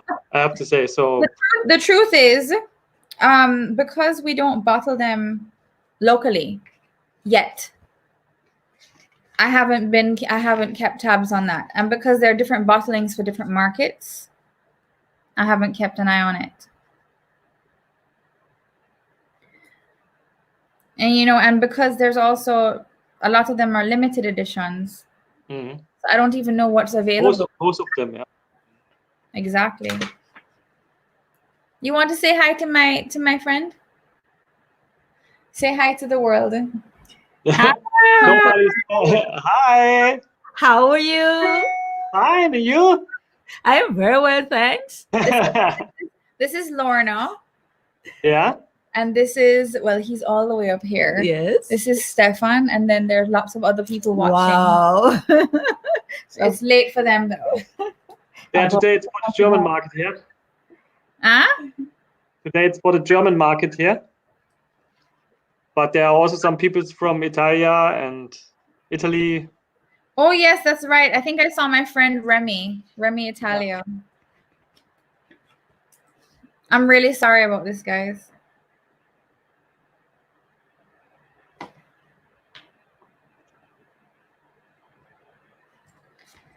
I feel like I'm being very Luca right now. No, everything is cool. I wonder, I signed this one in the wrong place. I wonder if it's okay. I'll just sign in both places. This should be okay. Yes. Thank you, Lorna. You're welcome. Ooh, sorry. Yeah, so the rum file, you're getting it back again. Yeah. That really should be later this year. But, Becky, close back the door for me. Because there have been so many questions with this coronavirus, although it has not affected exports and imports for Jamaica, I don't want to make any promises. Although right now I cannot foresee why there would be a delay, but I don't want to make any promises right now. But the intention is for it to be able to be, you'll be able to have it in the market in the fall. Okay. Yeah. So I think also in September, maybe when other new stuff is coming in. Yeah, that's the intention. So maybe together with the Great House edition too? Perhaps. I don't see a reason why not.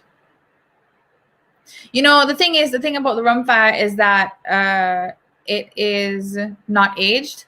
So I don't have to say, well, I don't have any ready. It's ready. It's just that our bulk orders have put a lot of pressure on the distillery. But I really don't see why there should be a reason for rum fire not to be able to hit the market. Yeah. Same time as Distillery edition. I'll put that down on. I'll give Luke and Thierry a call. Top. So Stefan Kerner is asking about the new habitation Valier, the C Diamond H. Is it already bottled? I don't know because I don't do any of that bottling locally. Yeah. Okay. Yeah. But I think it's coming the next weeks. Maybe. Oh, there you have the yin and the yang. Yes. Very nice. This was super. Yeah. This looks a bit ugly, but yeah, it's with the what was the name? Jackfruit and Yeah, exactly. So that is, so, you know, I have a feeling that where some of the rumors might have come from is that somebody might have seen a jackfruit carcass in a yard or something, or maybe even seen this fruit vat, because this is a fruit vat. I once saw a jackfruit carcass laying in the yard and I thought it was a dead animal.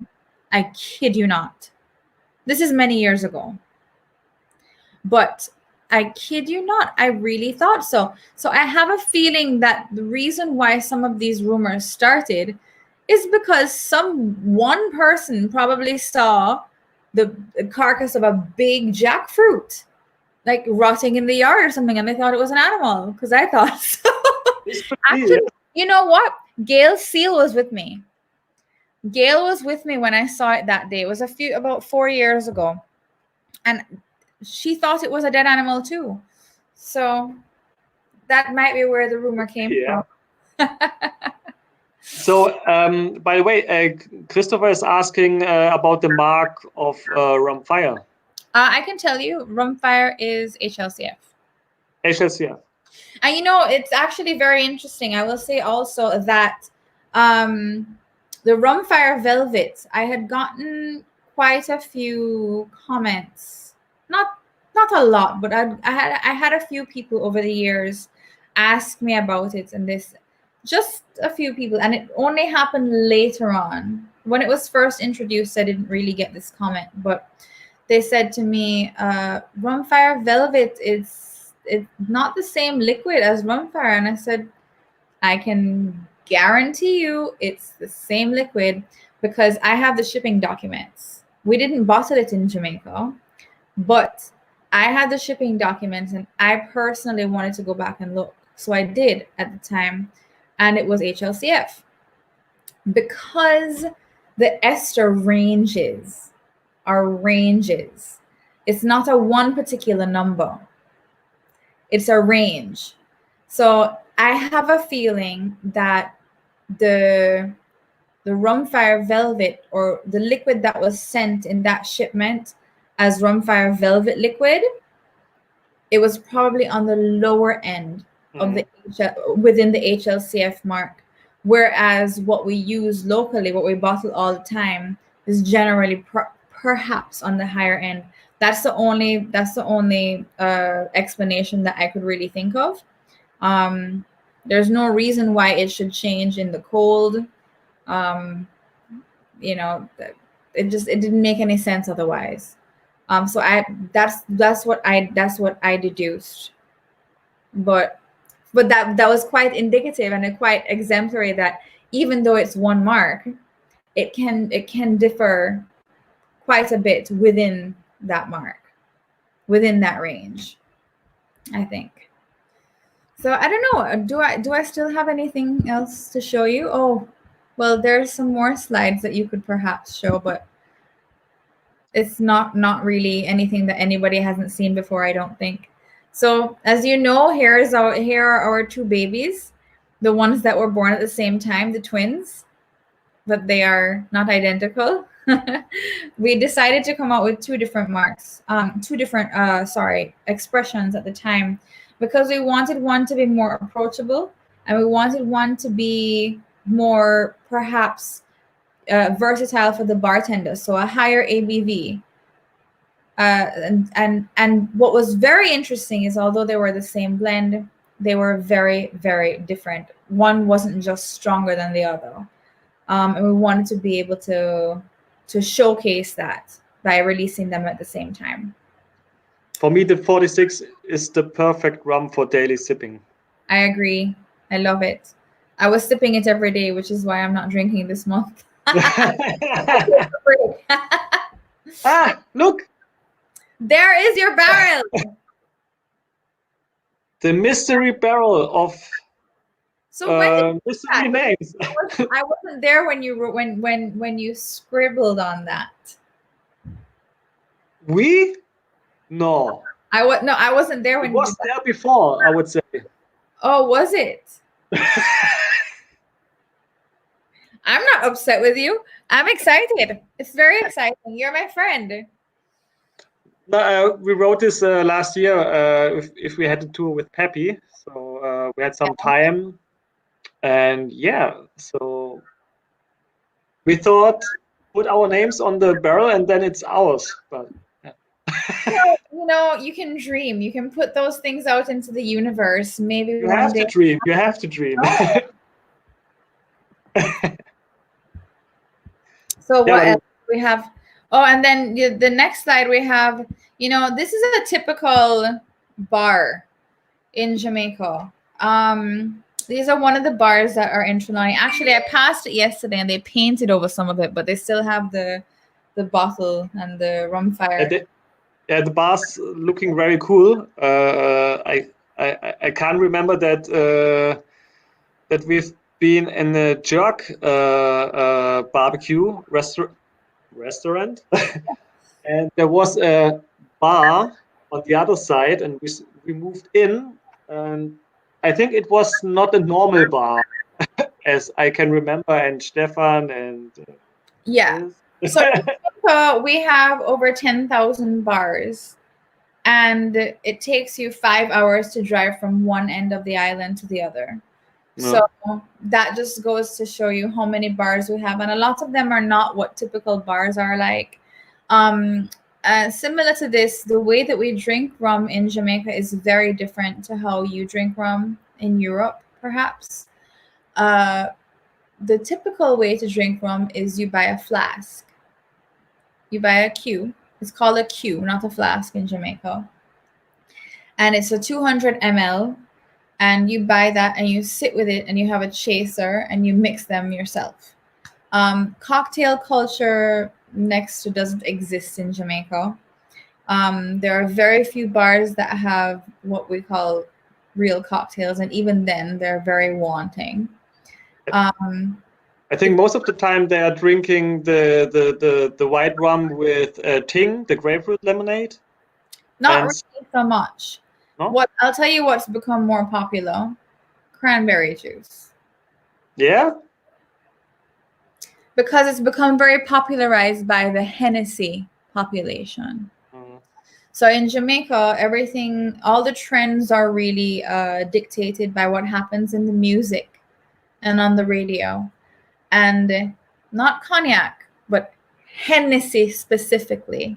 It became a very dance hall oriented drink, and it basically took over the consumption in Jamaica. And a lot of what they would push to drink with the Hennessy was cranberry juice. So cranberry juice shot up in popularity.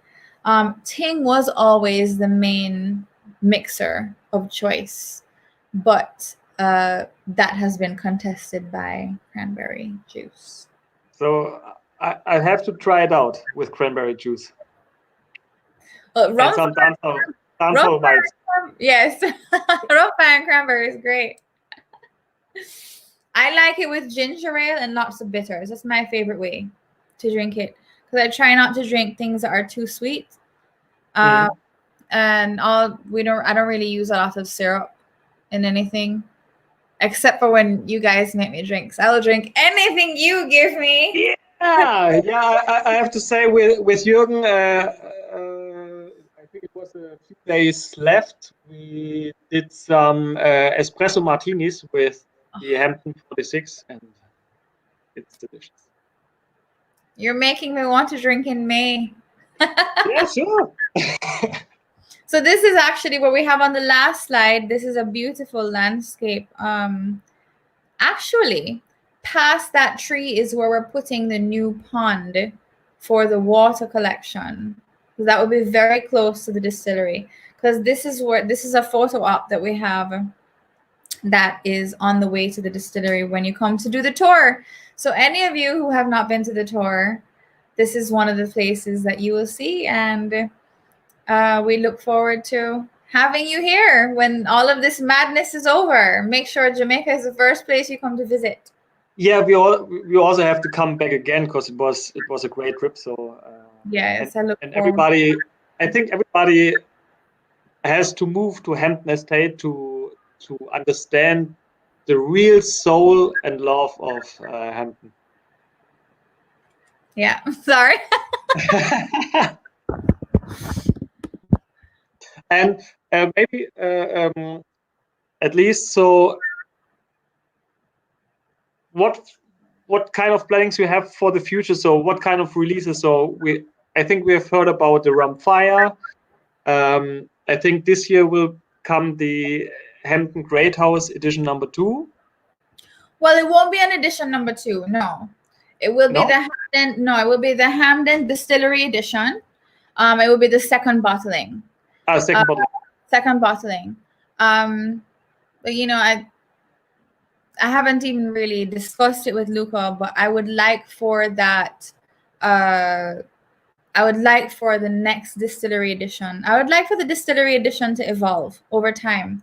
I would like to do a different blend, maybe every year or every 2 or 3 years, so that the distillery edition becomes a limited edition for each bottling. Although that was not the original plan, because there has been such demand for it, I think it would be a lot of fun to be able to look back after maybe 10, 15 years and say, well, this has been the evolution of the distillery edition.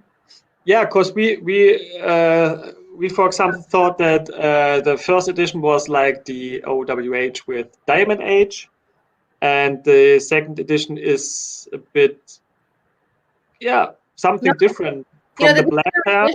It was just supposed to be the distillery edition, only available at the distillery. You must come to Hampden to get it. But we realized that there was such a demand for it internationally that we wanted to be able to share it with Hampden rum lovers as that community grows. So that's why we made it available to you as well. And do you think about single cask like in higher age?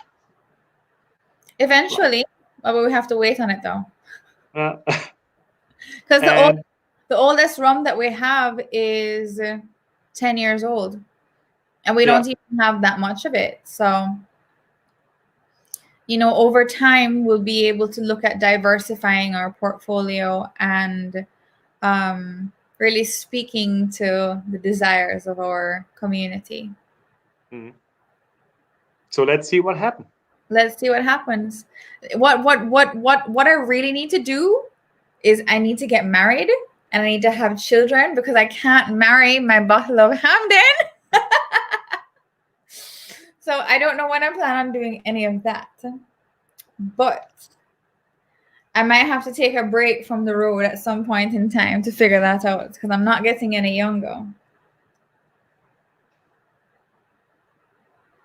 But I need to find a husband first. What should I say? Sorry? I need to find a husband first. Yes, there are so if you want to join Christelle Harris, please leave a message here. She's searching for a husband. No, I'm not searching. Definitely not searching. She's not searching. But, you know. She wants to get offers. No. You know, maybe this was not the best platform, but that's what my plans were. Even though you're asking about rum. We just want to help. I just, you know, I want to make it clear if I disappear at any point in time, it's not because I don't love you. It's because I need to figure out what I'm doing with my life. You're the best. Thank you. And this is what friends are for. Yeah, I would say. Oh, I think it is. It's been lovely to be here with you. Yeah, it was a wonderful time. So if I look at the clock, ask the questions. It's up to 2 hours. So is it? Yes, it's 10. God, I talk a lot. Wait, so, I have something to say. Danke, dass du mich willkommen geheißen hast.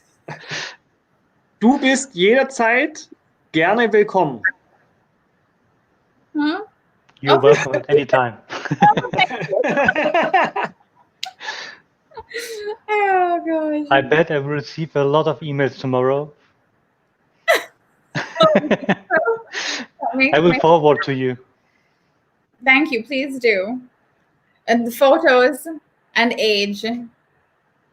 All of the credentials. I'm just kidding. Do I think Jamaica will allow tourist entry in the time of Corona? Our government has been very strict about. Oh, Christophe, I love you.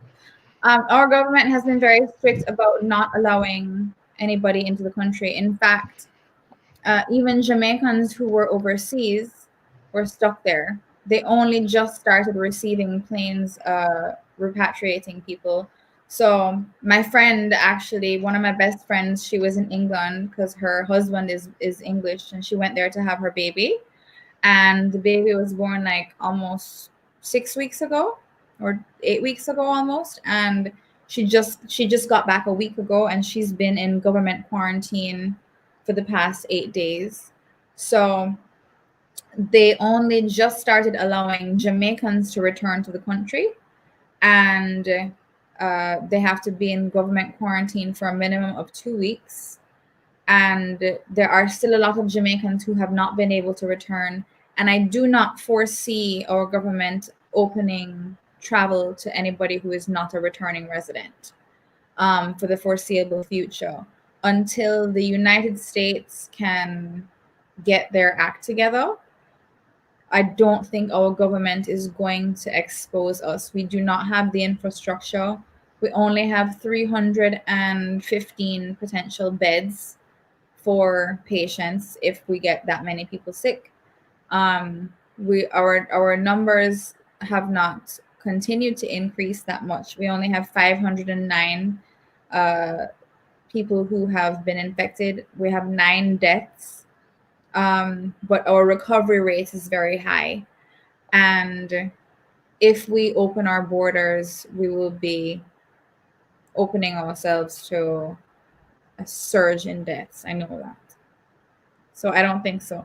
And I'm not in the government, although I've been approached. I am not going into politics.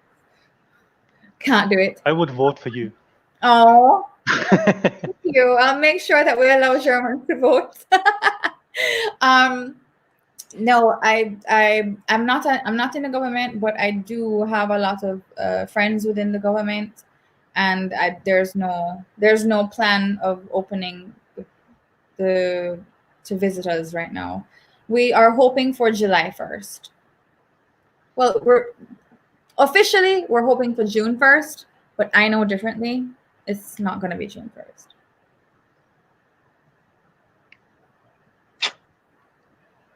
So, as soon as we open, please come and visit me. who? All of you. Yeah, we want to do. Let's charter a plane. Let's go to Jamaica. But you also have to come back again to Germany. So make a great tour. Yeah. Anybody invites me, and not just to get married, but if anybody invites me, I'm there.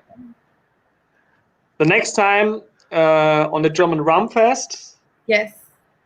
maybe we can handle something. With rum. And For my sure. husband.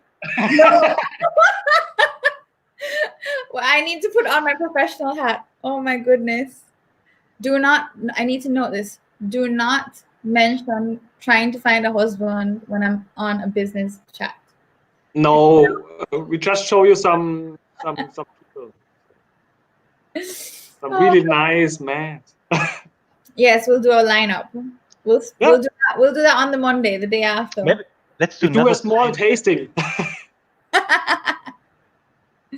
We do a love stream. We'll A do love A love stream. Okay, this could get very dangerous. Thank you so much for having me. I really appreciate the time. Yeah, thank you. I love being able Thank you. to talk to you guys and see all your comments. Like I wish I could get to see your faces and interact more, but at least I got to. I want to read all of these. Can I go back and read these commenents off? Sure. great. It will be on YouTube and Facebook later, so you can. Oh, this will be on YouTube and Facebook? It Yeah, will. sure. Oh my goodness. Sorry, Christelle, it was live. Yeah. Yeah. Yeah. Yeah. Yeah. Thank you very much for coming.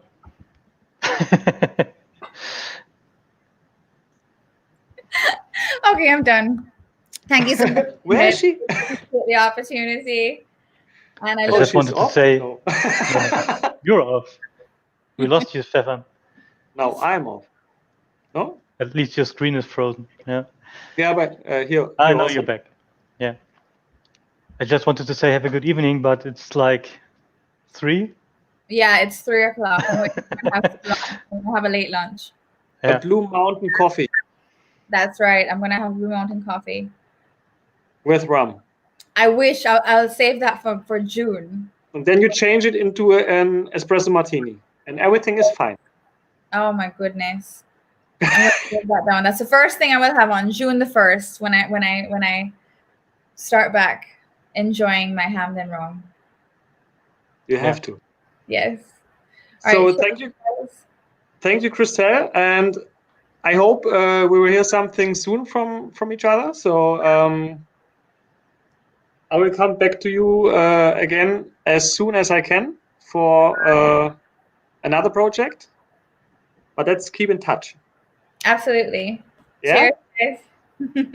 Thank you. Thank you very much, Christelle. Auf Wiedersehen. Auf Wiedersehen. Ciao, Ciao. ciao. Ciao. Ja, das war auf jeden Fall unterhaltsam. Ja, wir Ich haben, habe glaube ich, tatsächlich einiges mitgenommen, ey. Vieles, was ich noch nicht wusste. du fragst auch nie. Nee, das ist natürlich Spaß. Ne? Ja.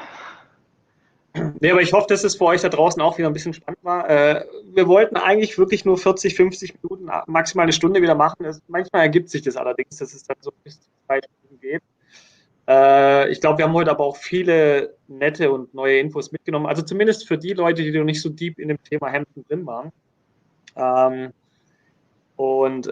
Ja, also ein paar Projekte wurden ja auch angeschnitten. Wir dachten ja auch zum Beispiel, dass die Great House Edition Nummer 2 eine komplett andere ist. Es wird aber aufgrund dessen, dass es eigentlich eine normale Limited Release Abfüllung, die es eigentlich nur an der Distille geben sollte, aber aufgrund der Nachfrage jetzt wieder neu aufgelegt worden ist.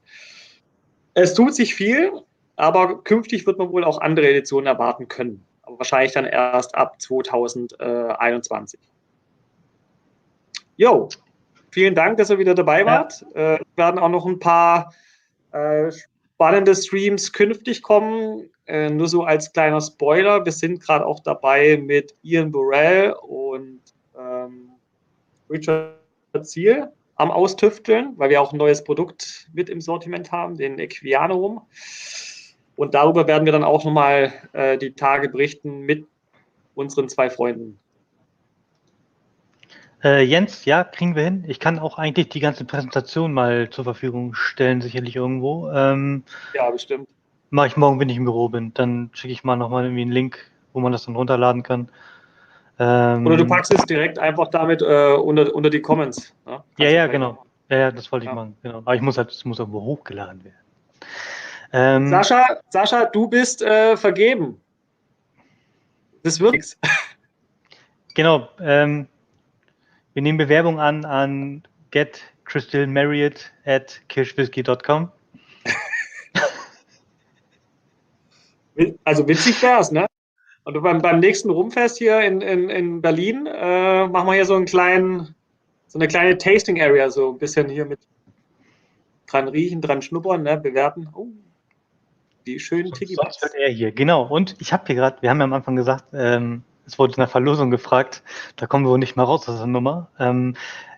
Ich habe hier noch so einen Tiki-Mark über, den würde ich wohl zusammen mit einfach mal Samples von den beiden Originalabfüllungen verlosen. Und dann kann man sich zu Hause einen schönen Mai Tai machen. Ja, den wir übrigens haben selber entwickeln lassen. Muss man auch mal dazu sagen. Genau. Die werden handgemacht in Österreich, oder? Wie war das? Da müssten wir mal den Jürgen hier fragen. Der Jürgen weiß es auf jeden Fall. Auf jeden Fall sind die handgemacht. Ziemlich geil. Weißt du, wie viel Inhalt da reinkommt? Ich habe mir letztes Mal einen Mai Tai damit gemacht und das Ding war nur halb voll. Jetzt muss ich immer Hast du doppelte Eis reingemacht? Ja, natürlich, aber jetzt muss ich immer doppelte trinken. Ist doch nicht schlimm. Ich mag's, aber ja. Tiki das geht aufs Geld. Ach Quatsch. Ob man jetzt ein oder zwei auf einmal trinkt, ist doch scheißegal. Das Ding schmeckt, das Ding knallert und es macht jedes Mal Spaß. 380 Milliliter passen rein. 380, okay, das ist ja wirklich nicht so klein. Oh, cool. Nö. Da kann Ja. man auch mal zu zweit drauf blabbern. So, Also, Jungs jetzt und haben wir Mädels. 2 Stunden voll. Schönen Abend euch. Ja. Habt einen schönen Abend. Hoffentlich bis bald mal wieder. Und wir halten euch auf jeden Fall für die kommenden Streams auf dem Laufenden.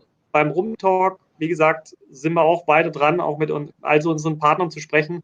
Und wird weiterhin spannend bleiben. Ja. In diesem Sinne, habt einen schönen Abend. Wenn ihr jetzt noch einen Hampden gerade zur Hand habt, gießt euch einen ein, trinkt einen und wir sehen uns bald.